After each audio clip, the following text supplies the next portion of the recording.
দুই পক্ষের সংঘর্ষ ও গুলির ঘটনায় থমথমে পাবনার ঈশ্বরদী। সহিংসতার ঘটনায় পাল্টাপাল্টি অভিযোগ তুলেছে বিএনপি ও জামায়াত। এদিকে ঘটনার পরপরই ছড়িয়ে পড়া বেশ কিছু ভিডিও নিয়ে চলছে তোলপাড়। সেখানে প্রতিপক্ষের লোকজনকে উদ্দেশ্য করে এক যুবককে আগ্নেয়াস্ত্র হাতে গুলি করতে দেখা যায়। ভাইরাল হওয়া ওই যুবকের পরিচয় মিললেও নিজ দলের সাথে সম্পর্ক নেই বলে দাবি জামায়াত প্রার্থীর।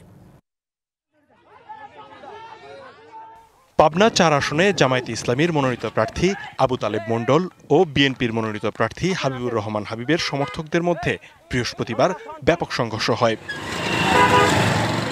এতে উভয় দলের অর্ধশত নেতাকর্মী আহত হন। অন্তত 10টি মোটরসাইকেল ভাঙচুর করে আগুন দেয়া হয়। এ ঘটনার পরপরই বেশ কিছু ভিডিও ছড়িয়ে পড়ে সামাজিক যোগাযোগ মাধ্যমে। প্রতিপক্ষের লোকজনকে উদ্দেশ্য করে এক যুবককে গুলি করতে দেখা যায়। তুষার মণ্ডল নামের ওই যুবক আবু তালেব মণ্ডলের ভাতিজা, মামুন মণ্ডলের অন্যতম সহযোগী এবং জামায়াত কর্মী। তার নাম তুষার, সে জামাতের একজন নেতা। তাকে আটক করলে তো প্রকৃত ঘটনা উদ্ঘাটন হয়ে যাবে। জামাতের লোকজন আক্রমণ করতেছে এবং সেখান থেকে কিন্তু তারা তাকবীর দিচ্ছে এবং সেখান থেকে তারা কিন্তু গুলি করতেছে। আগ্নেয়াস্ত্র হাতে থাকা ব্যক্তিকে জামায়াতের কর্মী দাবি করে গভীর রাতে বিবৃতি দেয় বিএনপি। এছাড়া জামায়াত দোষারোপের রাজনীতি করছে বলে অভিযোগ বিএনপির মনোনীত প্রার্থীর। আমাদের ওই মক্কেলদের ওই পাড়ায় গিয়ে কোরআন শরীফ নিয়ে কথা বলতে বলতে ভোটটা আপনারা দাঁড়িপাল্লা দেবেন।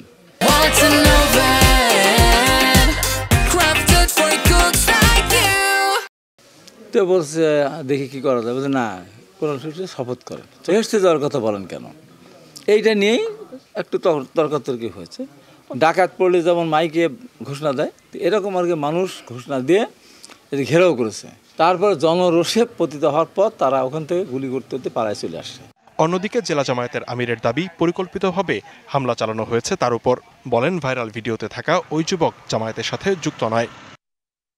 না এর কোনো সত্যতা নাই, বানাচ্ছে এসব কথাবার্তা। সেই প্রচার অভিযানে অতর্কিতভাবে এবং পরিকল্পিতভাবে আমাদের রাস্তা ব্যারিকেড দিয়ে আমাদের লোকজনকে মারধর করা হয়েছে।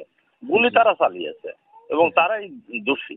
সংঘর্ষের ঘটনায় অস্ত্র হাতে থাকা যুবককে গ্রেপ্তার করে তার পরিচয় নিশ্চিতের দাবি অনেকের। প্রায় 4-5 মাস আগে থেকেই এটা চলছে। পুলিশ এটি কোন দলের বা কার আত্মীয় কে, এই জিনিসটা কিন্তু এখন নিশ্চিত করতে পারেনি।